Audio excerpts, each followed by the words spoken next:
بعض الناس اليوم يقول لك يا أخي أنا قلبي نظيف، أنا قلبي أبيض، وتراه يصر على الفواحش والكبائر، تراه ربما يقع في الزنا، ربما يشرب الخمر، ربما ينظر إلى النساء، لكن يقول لا أنا قلبي نظيف، الله يعلم ما الذي في قلبي. نقول هذا من تلبيس إبليس على كثير من الناس اليوم. لماذا؟ لأن الإيمان عند أهل السنة عقيدة في القلب وقول باللسان وعمل بالجوارح. الإيمان يزيد وينقص، يزيد بالطاعة وينقص بالمعصية. ولو كان قلبك نظيفا أبيض كما تقول لظهر ذلك على أعمالك، كما قال النبي صلى الله عليه وسلم ألا وإن في الجسد مضغة إذا صلحت صلح الجسد كله وإذا فسدت فسد الجسد كله ألا وهي القلب. ولهذا يقول أيضا النبي صلى الله عليه وسلم إن الله لا ينظر إلى صوركم وأموالكم ولكن ينظر إلى قلوبكم وأعمالكم. ما قال ينظر إلى قلوبكم فقط، ينظر إلى قلوبكم وأعمالكم. فالذي يظهر الشر يظهر السوء والمعاصي ثم يقول لا أنا قلبي نظيف، الله يعلم ما الذي في قلبك، لكن هذه الأعمال السيئة والأخلاق الفاسدة هذه تدل على مرض في القلب، وربما أنت لا تشعر به، يكون في قلبك حب للشهوات، تعلق بالدنيا، اتباع للهوى، وأنت لا تشعر بنفسك. فراجع نفسك وتب إلى الله تعالى. النبي صلى الله عليه وسلم يقول إذا أذنب العبد ذنبا نكت في قلبه نكتة سوداء. لا تستصغر أي ذنب، لا تقول أنا قلبي نظيف وأبيض وأنت تفعل الذنوب بل الكبائر، أو تصر على الصغائر، تنظر إلى النساء، تغتاب الناس، تظلم عمالك أو خدمك. أي قلب هذا الذي يكون فيه بياض ويكون فيه طهارة وصفاء؟ ما يمكن. فكل معصية نكتة سوداء في القلب. ولهذا النبي صلى الله عليه وسلم لما سئل أي الناس أفضل قال كل صدوق اللسان مخموم القلب. قيل صدوق اللسان عرفناه يا رسول الله، فما مخموم القلب؟ قال هو التقي النقي الذي لا إثم فيه ولا بغي ولا غل ولا حسد. هذا القلب التقي النقي، التقي الذي يخاف الله، والنقي الذي ليس فيه شهوات واتباع للهوى، والذي لا إثم فيه ولا بغي، لا بغي على الناس ولا غل ولا حسد. ما يمكن أن تظهر صفات سيئة أو أخلاق فاسدة وأعمال يعني فاسدة من هذا القلب. فلا بد للمؤمن أن يراجع نفسه ولا يقع في هذا الأمر من تلبيس إبليس عليه، بل يعني لا يتبع الهوى والأماني وتغره الأماني، ويقول الله غفور رحيم وأنا ما أقصد إلا الخير، وكلنا يعصي، وصحيح كلنا نعصي الله تعالى وكل بني آدم خطاء، لكن خير الخطائين التوابون.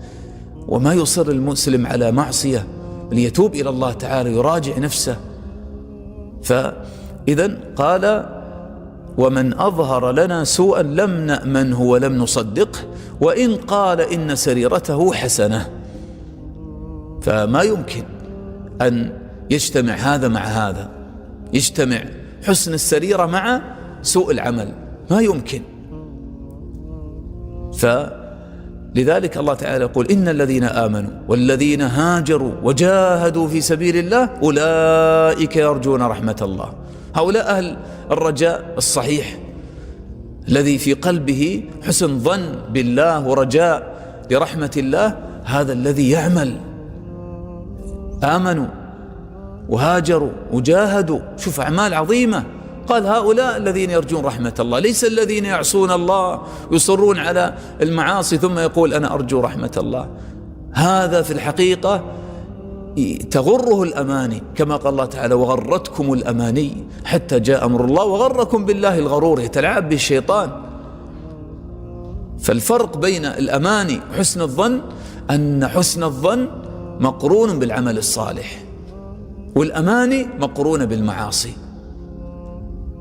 وذلكم ظنكم الذي ظننتم بربكم أرداكم فأصبحتم من الخاسرين. فالناس يعملون بحسب ما في قلوبهم من حسن ظن بالله ورجاء فيما عند الله. فمن كان في قلبه حسن ظن بالله وقوة رجاء فيما عند الله تجده يعمل ويتوب إلى الله، يسارع إلى الصالحات. أما الذي ليس في قلبه هذا وفي قلب أماني، فهذا الذي يقع في المعاصي وتظهر عليه هذه الأعمال الفاسدة. ومحبة الله تعالى هي الأصل، وهي بمنزلة رأس الطائر كما يقول ابن القيم رحمه الله. والرجاء والخوف جناحا الطائر، بهما يستقيم سير العبد إلى ربه. ولهذا لما ذكر الإمام النووي أبوابا في محبة الله وعلامات محبة الله للعبد، بعد ذلك انتقل إلى باب الخوف. فالمحبة هي التي تحرك العبد إلى ربه وتجعله يسارع إلى الله جل وعلا. ثم يأتي الرجاء، رجاء ما عند الله، والخوف من عذابه ومن عظمته جل جلاله. وبالخوف مع الرجاء يستقيم سير العبد إلى ربه، فيرجو رحمة الله فيسارع إلى الطاعات، ويخاف عذاب الله فيبتعد عن المحرمات. ولهذا تأمل كيف جمع الله تعالى هذه المقامات في قوله تعالى في وصف أنبيائه عليهم الصلاة والسلام: إنهم كانوا يسارعون في الخيرات. والمسارعة إلى الشيء تدل على محبة لهذا الشيء. إنهم كانوا يسارعون في الخيرات لمحبتهم لله جل وعلا. ثم قال: ويدعوننا رغبا ورهبا. رغبا فيما عند الله، ورهبا، والرهب يعني قريب من الخوف. والخوف له أسباب كثيرة سيأتي ذكر ما يتيسر منها من خلال الآيات والأحاديث التي سيذكرها المؤلف رحمه الله تعالى. ومن أعظم هذه الأسباب، بل هو أعظمها، أن يتفكر العبد في عظمة الله جل جلاله: وما قدر الله حق قدره والأرض جميعا قبضته يوم القيامة والسماوات مطويات بيمينه سبحانه وتعالى عما يشركون. عندما يتفكر العبد في عظمة الله وكبريائه وجلاله يقوم في قلبه هيبة لله.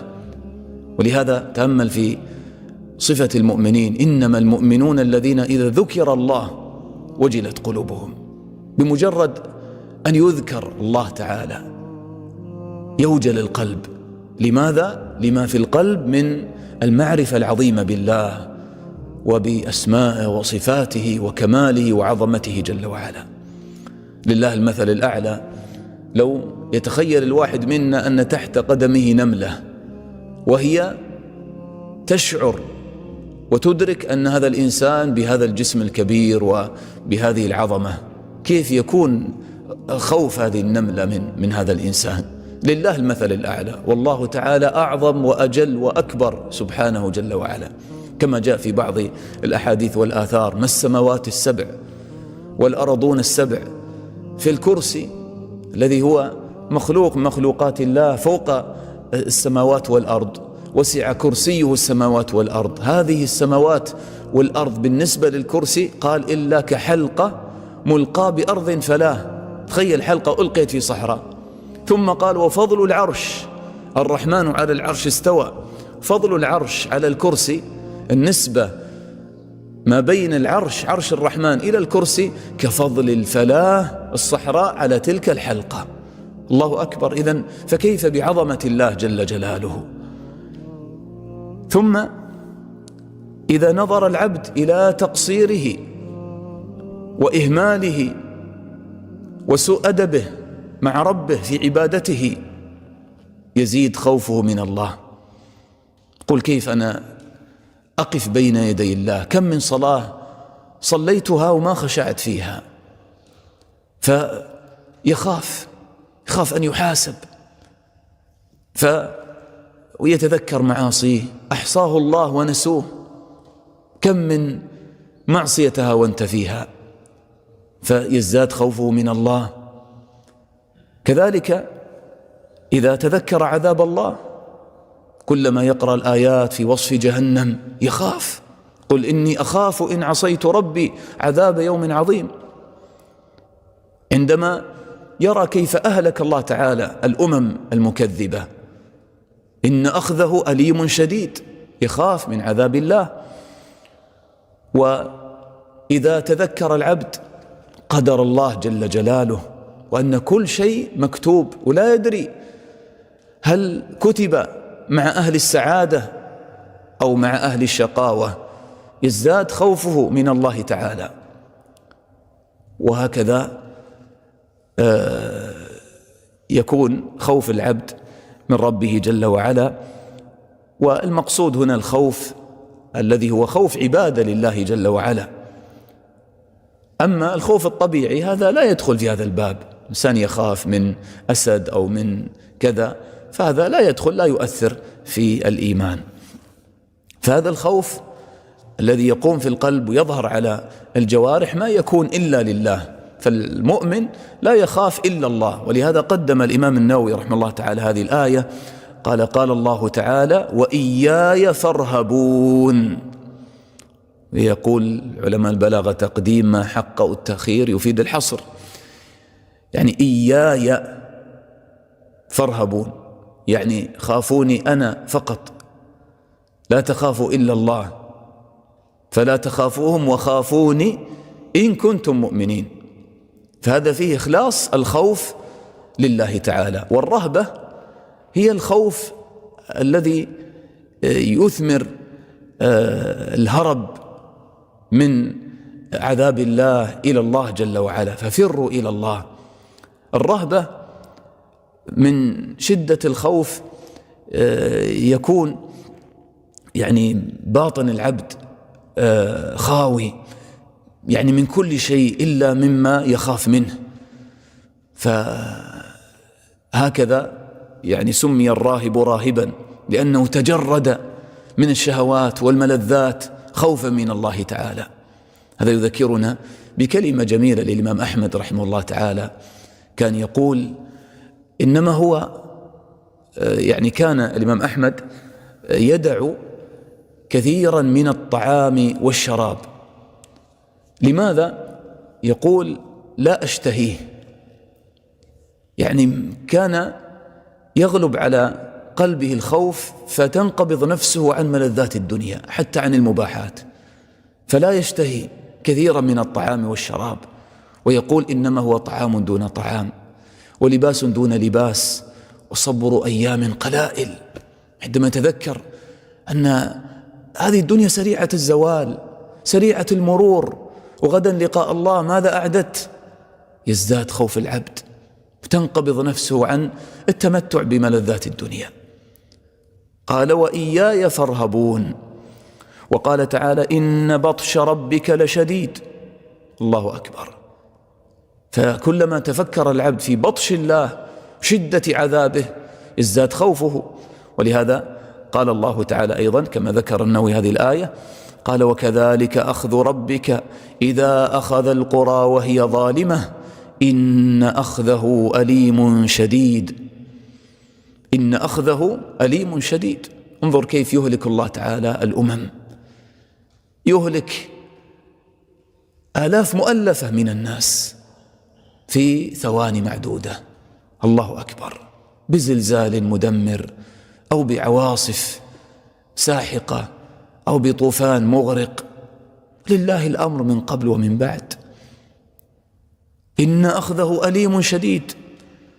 إن في ذلك لآية لمن خاف عذاب الآخرة. هذا العذاب في الدنيا يذكرون بعذاب الآخرة. إن في ذلك لآية لمن خاف عذاب الآخرة. ذلك يوم مجموع له الناس، وذلك يوم مشهود، وما نؤخره إلا لأجل معدود. يوم يأتي لا تكلم نفس إلا بإذنه، فمنهم شقي وسعيد. فأما الذين شقوا ففي النار لهم فيها زفير وشهيق. التفكر في أهوال الآخرة وعذاب النار، هذا من أعظم ما يبعث الخوف في قلب العبد.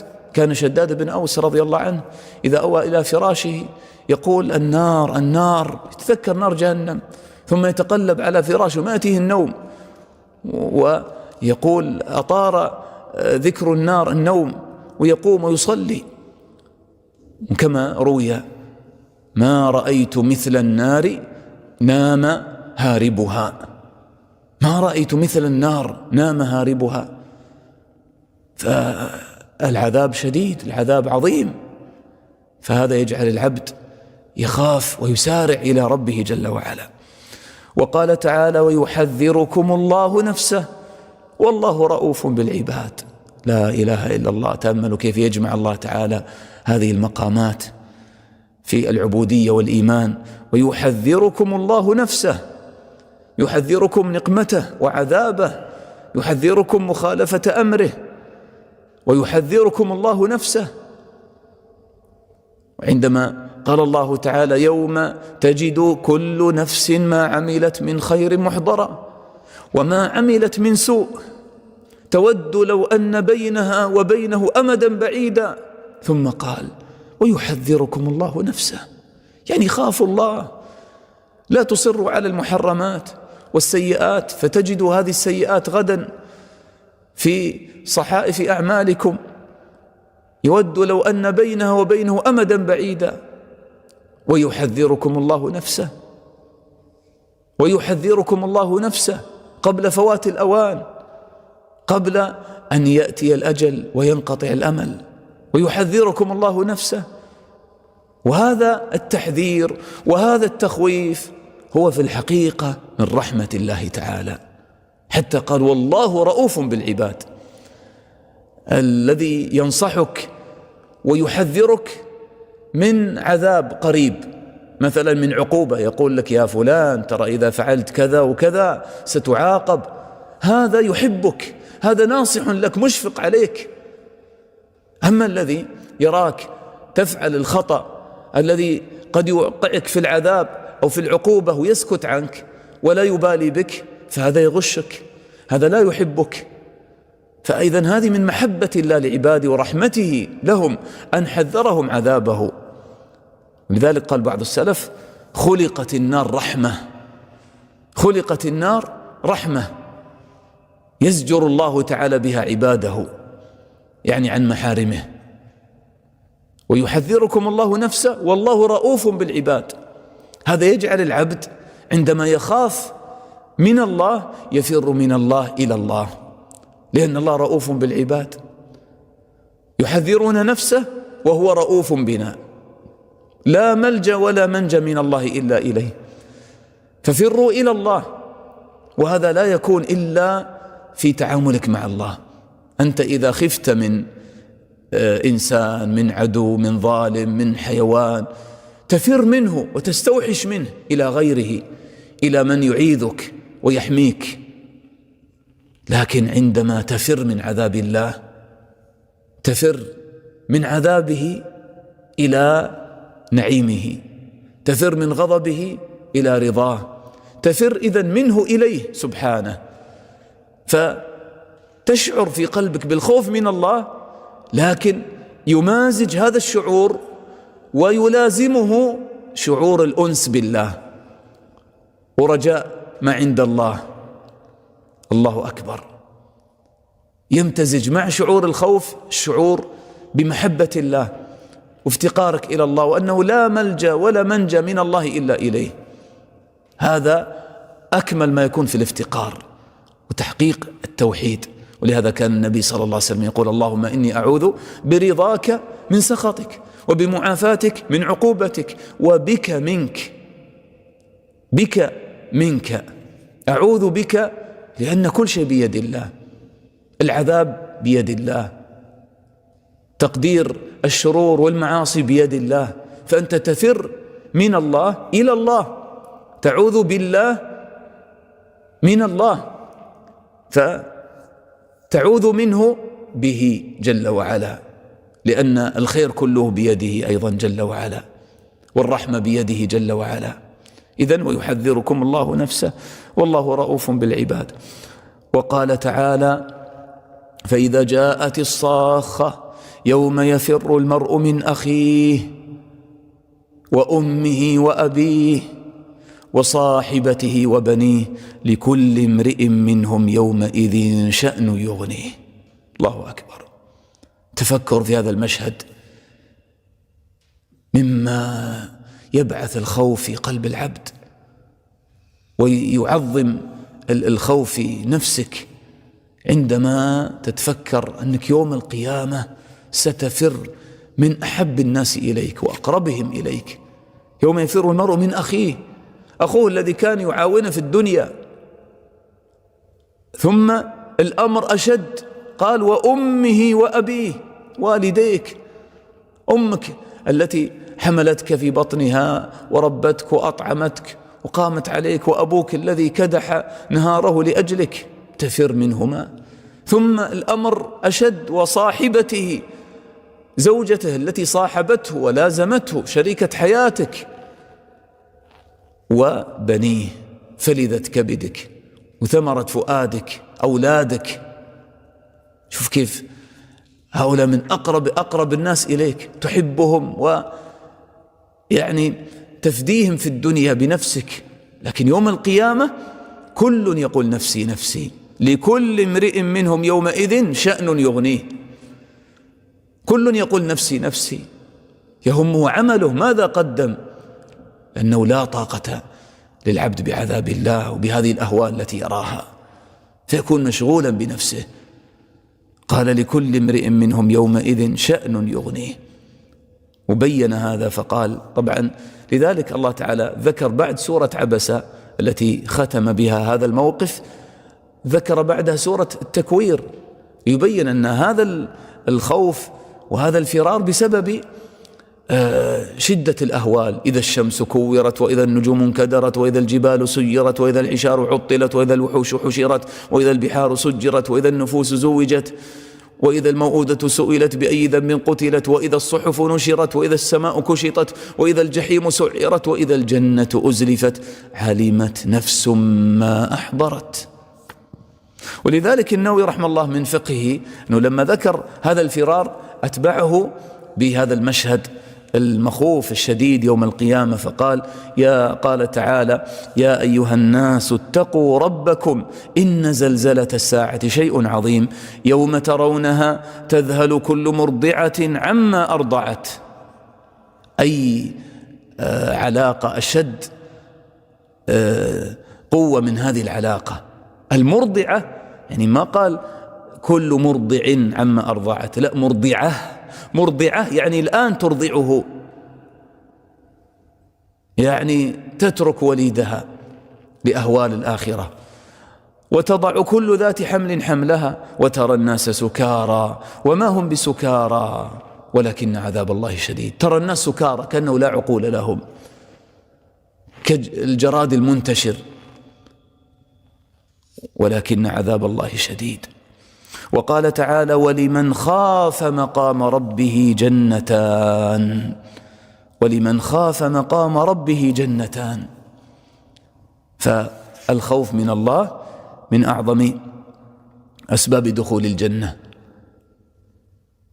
ولهذا جاء في الحديث عن النبي صلى الله عليه وسلم أنه قال: من خاف أدلج، يعني أسرع السير وسار في الليل. الدلجة هي السير في الليل. ومن أدلج بلغ المنزل. المسافر إذا خاف أن لا يصل إلى منزله يتابع السير في الليل والنهار. يقول: من خاف أدلج، يسارع إلى الأعمال الصالحة في الليل والنهار. ومن أدلج بلغ المنزل. ألا إن سلعة الله غالية، ألا إن سلعة الله الجنة. يعني من أراد الجنة فعليه أن يواصل السير إلى الله، وهذا لا يكون إلا بالخوف، الخوف من فوات الجنة. ولمن خاف مقام ربه، وهذا كما قلنا أعظم خوف، أن تخاف من الله ومن عظمته وجلالته في الدنيا، كما ذكر الله عن ملائكته يخافون ربهم من فوقهم. ملائكة ما عليهم عذاب ولا حساب ولا وراءهم عذاب أبدا، لكن تأمل، هم من أشد الخلق خشية لله، يخافون ربهم من فوقهم ويفعلون ما يؤمرون، مع أنه لا حساب عليهم ولا عذاب، لكن هذا خوف المقربين، هذا خوف من عظمة الله وجلالته. لذلك كلما كان العبد أعرف بالله كان أشد خوفا له. قال ولمن خاف مقام ربه جنتان. خاف مقام ربه يعني موقف القيام بين يدي الله، كما قال الله تعالى: إن كل من في السماوات والأرض إلا آتي الرحمن عبدا لقد أحصاهم وعدهم عدا وكلهم آتيه يوم القيامة فردا. تخيل ستقف بين يدي الله، كيف سيكون حالك في هذا المقام؟ فنسأل الله أن يجعل هذا القيام بين يدي الله يوم القيامة مقام محبة ورضا وشوق ورحمة وأنس بربنا جل وعلا. من خاف الله تعالى في الدنيا وخاف مقامه في الدنيا لم يجمع الله تعالى له خوفين، بل آنسه في ذلك المقام. أما من لم يخف مقام ربه في الدنيا وصر على المعاصي وانغمس في الشهوات، فغدا سيكون قيامه بين يدي الله شديدا مخوفا والعياذ بالله. ولمن خاف مقام ربه جنتان. وقال تعالى: وأما من خاف مقام ربه ونهى النفس عن الهوى فإن الجنة هي المأوى. وقال تعالى، ختم بهذه الآية قبل ذكر الأحاديث، وقال تعالى: وأقبل بعضهم على بعض يتساءلون قالوا إنا كنا قبل في أهلنا مشفقين فمن الله علينا ووقانا عذاب السموم إنا كنا من قبل ندعوه إنه هو البر الرحيم. تأمل كيف أن أهل الجنة وهم في الجنة وهم في النعيم المقيم يتذكرون حالهم في الدنيا وكيف كانوا مشفقين خائفين. تأمل، قالوا إنا كنا قبل، يعني في الدنيا في أهلنا، في موطن قد يغفل فيه الإنسان إذا جلس مع أهله، ربما ينسى الخوف من الله وذكر الله، وربما يأخذه القيل والقال مع أهله، وربما يخرج معهم إلى النزهات ويتمتعون، بل ربما يترك بعض الواجبات ويقع في بعض المحرمات إرضاء لأهله. هذا حال بعض الناس اليوم. لكن انظر إلى أهل الجنة من المؤمنين المتقين، يخافون الله تعالى وهم في بيوتهم بين أهليهم. قالوا إنا كنا قبل في أهلنا مشفقين. والشفقة هي شدة الخوف الذي يكون برقة القلب. في أهلنا مشفقين، ليس معنى هذا أن الإنسان إذا دخل بيته ما يؤانس أهله ولا يضاحكهم ولا يبتسم معهم، لا، المقصود أن الإنسان يوازن بين هذه التعاملات، ما يكون كل تصرف مع أهله ضحك ولعب وله وتضيع أوقات، لا، نعم تؤانس أهلك وتضاحكهم تلاعبهم، لكن في الوقت نفسه الله يقول: يا الذين آمنوا قوا أنفسكم وأهليكم نارا، فتعلمهم تؤدبهم تذكرهم بالله تخوفهم بالله. قال الله تعالى عن إسماعيل عليه الصلاة والسلام: وكان يأمر أهله بالصلاة والزكاة. تأمرهم بالصلاة. إذن إنا كنا قبل في أهلنا مشفقين. فهذا في إشارة إلى أن هذا المقام يلازم العبد في كل أحواله، حتى إذا كان مع أهله. وهكذا كان النبي صلى الله عليه وسلم، حتى يعني ضحكه كان تبسما من هيمنة الخوف عليه والتخشع، لا يمنع هذا من الضحك، لكن يكون ممزوجا بهذا. كان ضحكه تبسما صلى الله عليه وسلم. فهذا اجتماع هذه المقامات يورث العبد سمتا وخشوعا وسكينة ووقارا. قال: إن كنا قبل في أهلنا مشفقين فمن الله علينا وقانا عذاب السموم إنا كنا من قبل ندعوه فالإشفاق من عذاب الله وشدة الخوف من الله تورث كثرة الدعاء والعبادة لله، وهذا من أعظم أسباب النجاة من عذاب الله. فمن الله علينا وقانا عذاب السموم، إنا كنا من قبل ندعوه إنه هو البر الرحيم. فنسأل الله تعالى أن يغفر لنا ويرحمنا، نسأله تعالى أن يعفو عنا وأن يرزقنا من خشيته ما يحول به بيننا وبين معصيته. نسأل الله تعالى أن يغفر لنا ويرحمنا وأن يعيننا على ذكره وشكره وحسن عبادته. نسأله تعالى أن يغفر لنا ولوالدينا وللمسلمين والمسلمات الأحياء منهم والأموات، والحمد لله رب العالمين، وصلى الله وسلم على نبينا محمد وعلى آله وصحبه أجمعين.